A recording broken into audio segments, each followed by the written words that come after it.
ആലപ്പുഴ കളർകോട് കാറും കെഎസ്ആർടിസി ബസും കൂട്ടിയിടിച്ച 5 വിദ്യാർത്ഥികൾക്കാണ് ദാരുണാന്ത്യം സംഭവിച്ചത്. 6 പേർക്ക് പരിക്കേറ്റു. വണ്ടാനം മെഡിക്കൽ കോളേജിലെ 1ാം വർഷ MBBS വിദ്യാർത്ഥികളാണ് അപകടത്തിൽപ്പെട്ടത്. പൂർണ്ണമായി തകർന്ന കാർ വെട്ടിപ്പൊളിച്ചാണ് വിദ്യാർത്ഥികളെ പുറത്തെടുത്തത്. കൂടുതൽ വിവരങ്ങൾ നൽകാൻ സംഭവസ്ഥലത്ത് നിന്ന് ഷൈജോ ചേരുന്നുണ്ട്. ഷൈജോ, ഈ സംഭവസ്ഥലം സന്ദർശിക്കുമ്പോൾ ഈ അപകടത്തിന്റെ വ്യാപ്തി എത്രത്തോളമാണ് എന്ന് മനസ്സിലാക്കാൻ കഴിയുന്നുണ്ടോ?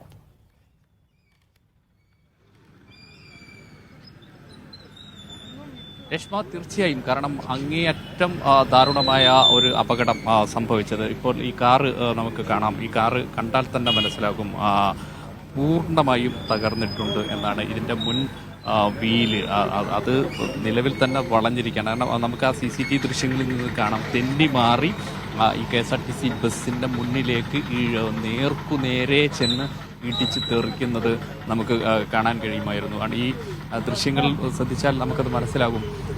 ഈ ഫ്രണ്ട് ഏതാണ്ട് കാറിൻ്റെ പകുതിയോളം ഭാഗം പിറകിലേക്ക് ചളുങ്ങി, അതായത് ഇടിച്ച് തകർന്ന് ബാക്ക് സീറ്റിലേക്ക്, അതിൻ്റെ തൊട്ടു പുറകിലുള്ള സീറ്റിലും ഒക്കെ ആയിട്ട് ചളുങ്ങി ഈ തകരങ്ങൾ മൊത്തം അകത്തേക്ക് കയറിയിരിക്കുന്ന ഒരു സാഹചര്യം. മറുവശത്താണെങ്കിൽ വലതുവശത്തെ മുഴുവൻ ഡോറുകളും അടർന്നു പോയ ഒരവസ്ഥ. അതായത് ഈ കാറിനകത്ത് തന്നെ ഈ KSRTC ബസ്, അതുകൊണ്ട് കളറ്, അതോടൊപ്പം തന്നെ രക്തം, ഇതൊക്കെ തന്നെ ഇതിനകത്ത് തന്നെ കാണാൻ കഴിയുന്നു. അങ്ങേയറ്റം ദാരുണമാണ് എന്ന് പറയേണ്ടി വരും. കാരണം ഈ കാറ് ഇത് വെട്ടിപ്പൊളിച്ച് എടുക്കുന്നൊരവസ്ഥ.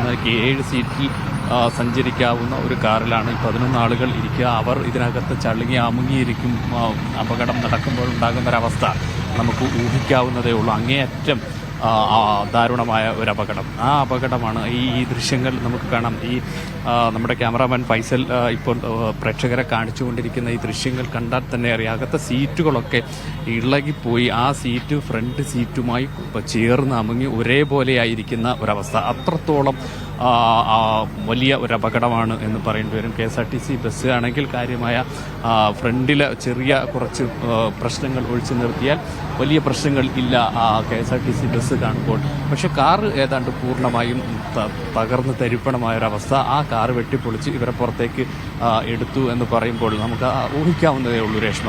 അത്രത്തോളം വലിയ ഒരു അപകടമാണ്. ഇതിനകത്ത് ഇതിനകത്ത് സഞ്ചരിച്ചിരുന്ന വിദ്യാർത്ഥികളുടെ ചെരുപ്പ് ഒക്കെ നമുക്ക് കാണാം. ആ ചെരുപ്പൊക്കെ രക്തത്തിൽ കുളിച്ച് കിടക്കുന്ന കാഴ്ചയാണ് നമുക്ക് കാണാൻ കഴിയുന്നത്. അങ്ങേയറ്റം അപകടം. ഇതിൻ്റെ സ്റ്റിയറിംഗ് ഒക്കെ വളഞ്ഞ് ഒടിഞ്ഞ് തകർന്നു പോയി. അതിൽ ഡ്രൈവറായിരുന്ന ആളുടെ ചെരുപ്പടക്കം നമുക്കത് കാണാൻ സാധിക്കുന്നു. ഇതൊക്കെ രക്തത്തിൽ കുളിച്ചൊരവസ്ഥ. ഇത്രയും വലിയൊരു അപകടം. ഈ റോഡ് എന്നത് കുറച്ച് അല്പം മുന്നോട്ട് പോയി ഇടത്തേക്ക് തിരിഞ്ഞാൽ ചങ്ങനാശ്ശേരിയിലേക്ക് പോകുന്ന ആലപ്പുഴ ചങ്ങനാശ്ശേരി റോഡാണ്, AC റോഡ്. ഇത് ദേശീയപാതയാണ്. ഇപ്പോഴും സുഗമമായി കാറുകൾ, മറ്റ് വാഹനങ്ങൾ, ബസ്സുകൾ ഒക്കെ സഞ്ചരിച്ചുകൊണ്ടിരിക്കുന്ന ഒരവസ്ഥ. ദൃശ്യങ്ങളിൽ തന്നെ കാണാം. ഇപ്പോൾ KSRTC ബസ് ഇതുവഴി പോയിക്കൊണ്ടിരിക്കുന്നു. ഇവിടെ ഈ റോഡ് പണി പൂർത്തിയാക്കി ഇട്ടിരിക്കുന്ന മിനുസമുള്ള ഒരു ടാർ സംവിധാനം. ഇതിനകത്ത് തെന്നി മാറുക സ്വാഭാവികമാണ്. മഴ, അപ്പോൾ ശക്തമായ മഴ കൂടി ഉണ്ട്. ഞാനിപ്പോൾ നിൽക്കുന്നത് തന്നെ ഈ കാറ് കിടക്കുന്ന ഓരത്താണ്. ഈ കാറ് കിടക്കുന്ന ഓരത്ത് തന്നെ ഈ വർക്ക്ഷോപ്പ് വേസ്റ്റുകളാണ്. തൊട്ടടുത്ത് വർക്ക്ഷോപ്പുകളുണ്ട്. ആ വർക്ക്ഷോപ്പ് വേസ്റ്റുകൾ കൊണ്ട് നിറഞ്ഞിരിക്കുന്ന സ്ഥലം. അവിടേക്ക് തെന്നി ഇങ്ങോട്ട് മാറുമ്പോൾ ഉണ്ടാകുന്നൊരു പ്രശ്നം കുറച്ചുകൂടെ കൂടുതലാണ്. ആ അർത്ഥത്തിൽ ഉള്ള ഒരു സ്ഥലം. ആ സ്ഥലത്താണ് ഈ അപകടം ഉണ്ടായിരിക്കുന്നത്. ഇത് വെട്ടിപ്പൊളിച്ച് ഇത്രയും ആളുകളെ പുറത്തേക്ക്, നമ്മൾ 7 പേരെന്നൊക്കെ തുടക്കത്തിൽ പറഞ്ഞിരുന്നെങ്കിലും 11 ആളുകൾ ഉണ്ടായിരുന്നു എന്നാണ്. 2 പേർ ബൈക്കിൽ വന്നാണ്. അവർ ഇതിലുണ്ടായിരുന്നു. ഈ 11 ആളുകളിലാണ് ഈ 5 ആളുകൾ മരണപ്പെടുകയും 2 പേരുടെ നില അതീവ ഗുരുതരമായി തുടരുകയും ചെയ്യുന്ന ഒരവസ്ഥ. ഈ 2 പേരുടെ അവസ്ഥയെ സംബന്ധിച്ച് കൃത്യമായി വിവരം ലഭിക്കുന്നില്ല എങ്കിൽ പോലും ക്രിട്ടിക്കൽ എന്ന ഒരു കാര്യം മെഡിക്കൽ കോളേജ് അധികൃതർ പറയുന്നുണ്ട്. 5 പേരുടെയും ഇൻക്വസ്റ്റ് നടപടികൾ പുലർച്ചയോടുകൂടി പൂർത്തിയാക്കുകയും ഇന്ന് രാവിലെ തന്നെ പോസ്റ്റ്മോർട്ടം നടത്തി അവരുടെ പഠിച്ചിരുന്ന ക്യാമ്പസിൽ, മെഡിക്കൽ കോളേജ് ആശുപത്രിക്ക് തൊട്ടടുത്ത് തന്നെയാണ് ഇവർ പഠിച്ചിരുന്ന കോളേജ് ക്യാമ്പസ്. ആ ക്യാമ്പസിൽ പൊതുദർശനത്തിന് വെക്കും. അതിനുശേഷം ബന്ധുക്കൾക്ക് കൈമാറും. ഉച്ചയോടുകൂടി അത്തരം നടപടിക്രമങ്ങൾ പൂർത്തിയാക്കാനാണ് ആരോഗ്യവകുപ്പ് നിർദ്ദേശം നൽകിയിട്ടുള്ളത്. അതനുസരിച്ചിട്ടുള്ള ക്രമീകരണങ്ങൾ ഇപ്പോൾ മെഡിക്കൽ കോളേജിൽ പുരോഗമിക്കുന്നു എന്നാണ് നമുക്ക് കാണാൻ കഴിയുന്ന കാഴ്ച. കാരണം ഞാൻ കുറച്ച് മുമ്പ് മെഡിക്കൽ കോളേജിലായിരുന്നു, അതിനുശേഷമാണ് ഈ സ്പോട്ടിലേക്ക് വന്നത്. ഈ 5 ആളുകളുടെയും മൃതദേഹം വേഗത്തിൽ പോസ്റ്റ്മോർട്ടം പൂർത്തിയാക്കി മെഡിക്കൽ കോളേജിൻ്റെ മുറ്റത്ത് പൊതുദർശനത്തിന് വെക്കുക. സഹപാഠികൾക്കും അധ്യാപകർക്കും അനധ്യാപകർക്കും മറ്റ് ജീവനക്കാർക്കും ഒക്കെ അവസാനമായി ഒരു നോക്ക് കാണുക എന്നാണ്. കാരണം ആലപ്പുഴ മെഡിക്കൽ കോളേജിലേക്ക് പഠനത്തിന് വന്ന 168ാം ബാച്ച് വിദ്യാർത്ഥികളാണ് അവർ 1ാം വർഷ MBBS വിദ്യാർത്ഥികളാണ്. ഈ വിദ്യാർത്ഥികൾ ഈ ആലപ്പുഴയിലേക്ക് പഠനാവശ്യം എത്തിയിട്ട് വളരെ കുറച്ചു കാലമേ ഉള്ളൂ. ആലപ്പുഴയുടെ വഴികൾ, ആലപ്പുഴയുടെ സ്ഥലങ്ങൾ ഒക്കെ അത്ര പരിചിതമല്ലാത്ത ആളുകളാണ്. അവർ ഒരുപക്ഷെ ആലപ്പുഴ നഗരത്തിലുള്ള തിയേറ്ററിലേക്കായിരിക്കും പോയിരിക്കുക എന്നാണ് നമുക്ക് ഊഹിക്കാൻ കഴിയുന്നത്. രാത്രി ഒരുപക്ഷെ ഷോ തുടങ്ങുന്നതിന് താമസം വളരെ വേഗത്തിൽ എത്തുന്നതിന് വേണ്ടിയിട്ട് നടത്തിയ വേഗത ഒരുപക്ഷെ ഉണ്ടായിരുന്നിരിക്കാം. വേഗത ഉണ്ടായാൽ അപകടം ഉണ്ടാകാവുന്ന സ്ഥലമല്ല എന്ന് മോട്ടോർ വാഹന വകുപ്പ് പറയുന്നെങ്കിലും റൂട്ട് കണ്ടാൽ നമുക്ക് മനസ്സിലാക്കാൻ കഴിയുന്നത് വേഗത എടുത്താൽ വലിയ അപകടത്തിന് സാധ്യതയുണ്ട് എന്ന് തന്നെ പറയേണ്ടി വരും. തീർച്ചയായും ഷൈജു, അത് വളരെ പ്രധാനപ്പെട്ടതാണ് ഷൈജു പറഞ്ഞ കാര്യം. അതായത് ഈ അപകടത്തിൻ്റെ ആഘാതം എത്രമാത്രം ഉണ്ട് എന്നുള്ളത് ഈ ഒറ്റ നോട്ടത്തിൽ ആ ദൃശ്യം ഒന്ന് കണ്ടാൽ മനസ്സിലാകും. അക്ഷരാർത്ഥത്തിൽ ആ വാഹനം പൊടിഞ്ഞു പോയിരിക്കുന്നു. ഷൈജു പറയുകയുണ്ടായി, ഈ വാഹനം വെട്ടിപ്പൊളിച്ചാണ് ഈ വിദ്യാർത്ഥികളെ പുറത്തേക്ക് എടുത്തത് എന്ന്. ഇതിപ്പോൾ വളരെ സജീവമായ വഴിയാണ്, അതുകൊണ്ട് തന്നെ നിരവധി വാഹനങ്ങളും ആളുകളും ഒക്കെ കടന്നു പോകുന്നു.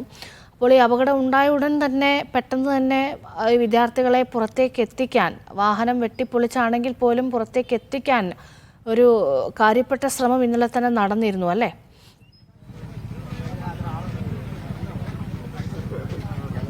രശ്മ, തീർച്ചയായും. കാരണം അക്കാര്യം നമ്മൾ എടുത്തു പറയേണ്ടതാണ്. ഈ റോഡ് നേരത്തെ ഞാൻ സൂചിപ്പിച്ചതുപോലെ ഈ റോഡിന്റെ ഏറ്റവും പ്രധാനപ്പെട്ട കാര്യമെന്ന് പറയുന്നത് ഈ റോഡിന്റെ തൊട്ട് പടിഞ്ഞാറ് വശത്ത് ബൈപ്പാസ് ആണ് ഉള്ളത്. അതുകൊണ്ട് തന്നെ ദീർഘദൂര വണ്ടികൾ അതോടൊപ്പമുള്ള അത്തരം വാഹനങ്ങൾ, സ്വകാര്യ വാഹനങ്ങൾ അടക്കമുള്ളതൊക്കെ വളരെ വേഗത്തിൽ ആ ബൈപ്പാസ് വഴി കടന്നു പോകും. പക്ഷേ KSRTC അടക്കമുള്ള ബസ്സും നഗരത്തിനകത്തേക്ക് പ്രവേശിക്കുകയും ചെയ്യുന്ന ഒരു വഴിയാണ് ഇത്. കാരണം ഈ ബൈപ്പാസ് തുടങ്ങുന്നതിന് മുമ്പ് അമ്പലപ്പുഴ ഭാഗത്തു നിന്ന് വന്ന് ST കോളേജിന് മുന്നിൽ കൂടി ഈ ആലപ്പുഴ നഗരത്തിനകത്തേക്ക് പ്രവേശിക്കുന്ന ഒരു റോഡാണ്. ആ ST കോളേജ് കഴിഞ്ഞ് മുന്നോട്ട് വരുമ്പോൾ റൈറ്റിലേക്ക് തിരിഞ്ഞാൽ ചങ്ങനാശ്ശേരിക്കും നേരെ ആലപ്പുഴ നഗരത്തിനകത്തേക്കും പ്രവേശിക്കുന്ന റോഡാണ്. ആ റോഡ് അതുകൊണ്ട് തന്നെ ഈ ബൈപ്പാസിലേക്ക് കൂടുതൽ വാഹനങ്ങൾ പോകുന്നുണ്ട്. ഇത് ദേശീയപാതയാണെങ്കിൽ പോലും കടകൾ കുറവും ഒരുപാട് വീടുകളും നാട്ടുകാരും ഒക്കെ കൂടുതൽ ഓടിയെത്താൻ സാധ്യതയുള്ള സ്ഥലം. അതുകൊണ്ട് തന്നെ നാട്ടുകാർ ഓടിയെത്തി എന്നത് അങ്ങേയറ്റം പ്രധാനപ്പെട്ട ഒരു കാര്യമായിരുന്നു. ആ സമയത്ത് നാട്ടുകാർ ഓടിയെത്തിയാണ് ഈ രക്ഷാപ്രവർത്തനത്തിന് നേതൃത്വം കൊടുത്തത്. അവർ എത്തുമ്പോഴേക്ക് തന്നെ നഗരഭാഗത്തായതുകൊണ്ട് തന്നെ ഈ അഗ്നിശമന സേനാ വിഭാഗവും എത്തുന്നു. ഈ കാർ വെട്ടിപ്പൊളിക്കുന്നതിന് ഈ നാട്ടുകാരും അതോടൊപ്പം തന്നെ ഈ അഗ്നിശമന സേനാ വിഭാഗവും ഒക്കെ സംയുക്തമായി നടത്തുന്നു. ഏതാണ്ട് ഒരു 25 മിനിറ്റ് എടുത്തു ഇവരെ മുഴുവൻ ആളുകളെയും പുറത്തേക്ക് എടുത്ത് ആശുപത്രിയിലേക്ക് എത്തിക്കുന്നതിന്. ഏതാണ്ട് ആരോഗ്യമന്ത്രി പറയുന്നതനുസരിച്ചാണെങ്കിൽ 5 ആളുകളും തൽക്ഷണം മരിച്ചു എന്ന് പറയേണ്ടി വരും. ഒരാൾ ഈ സംഭവ സ്ഥലത്ത് വെച്ച് തന്നെ മരിച്ചു എന്ന് ദൃക്സാക്ഷികളിൽ നിന്ന് തന്നെ നമുക്ക് മനസ്സിലാക്കാൻ കഴിയുന്നു. ആശുപത്രിയിൽ എത്തുമ്പോഴേക്കും മറ്റ് 4 പേരും മരണപ്പെട്ടു എന്നാണ് ആരോഗ്യമന്ത്രിയുടെ വിശദീകരണത്തിൽ നിന്നും നമുക്ക് മനസ്സിലാക്കാൻ കഴിയുന്നത്. ഏതായാലും 5 പേരുടെ ദാരുണാന്ത്യം എന്നത് അങ്ങേയറ്റം ദുഃഖകരമായ ഒരു സംഭവമാണ്. 9 മണിക്ക് ശേഷം ഏതാണ്ട് 9:30യോടുകൂടിയാണ് ഈ സംഭവങ്ങൾ ഉണ്ടാവുന്നത്. അതിനുശേഷം മെഡിക്കൽ കോളേജിലേക്ക് ആരോഗ്യ വകുപ്പിന്റെയും സംസ്ഥാന സർക്കാരിന്റെയും വലിയ ഇടപെടൽ ഉണ്ടായത് നമുക്ക് കാണാം.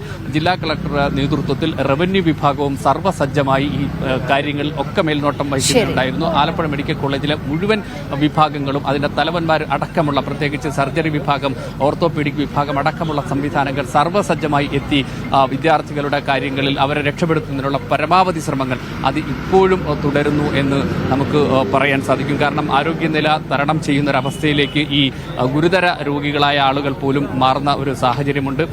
ആ അർത്ഥത്തിലുള്ള ചികിത്സ ഉറപ്പാക്കുക എന്ന ആരോഗ്യവകുപ്പിന്റെ നിർദ്ദേശം കൃത്യമായി നടപ്പിലാക്കുന്നു. മരിച്ചവരുടെ ഇൻക്വസ്റ്റ് നടപടികൾ പുലർച്ചെയോടെ പൂർത്തിയാക്കുന്നു. രാവിലെ തന്നെ പോസ്റ്റ്മോർട്ടം നടത്തി മെഡിക്കൽ കോളേജ് അങ്കണത്തിൽ പൊതുദർശനത്തിന് വെച്ചതിന് ശേഷം ബന്ധുക്കൾക്ക് വിട്ടുകൊടുക്കാനാണ് ഇപ്പോൾ തീരുമാനിച്ചിട്ടുള്ളത്. 5 കുടുംബങ്ങളുടെ വലിയ പ്രതീക്ഷയാണ് ഇന്നലെ ഒരൊറ്റ രാത്രി കൊണ്ട് ഇല്ലാതായത്. അത് മാത്രമല്ല ഒരു നാടിൻ്റെ പ്രതീക്ഷ കൂടിയാണ്. 5 മിടുക്കരായ വിദ്യാർത്ഥികളാണ്, MBBS വിദ്യാർത്ഥികളുടെ ജീവനാണ് അപകടത്തിൽ പൊലിഞ്ഞത്. പോസ്റ്റ്മോർട്ടം നടപടികൾ എത്രയും വേഗം പൂർത്തിയാക്കി, പൊതുദർശനവും പൂർത്തിയാക്കി ബന്ധുക്കൾക്ക് മൃതദേഹം വിട്ടുകൊടുക്കാനുള്ള ക്രമീകരണങ്ങളാണ് ഇപ്പോൾ ഏർപ്പെടുത്തിയിട്ടുള്ളത്.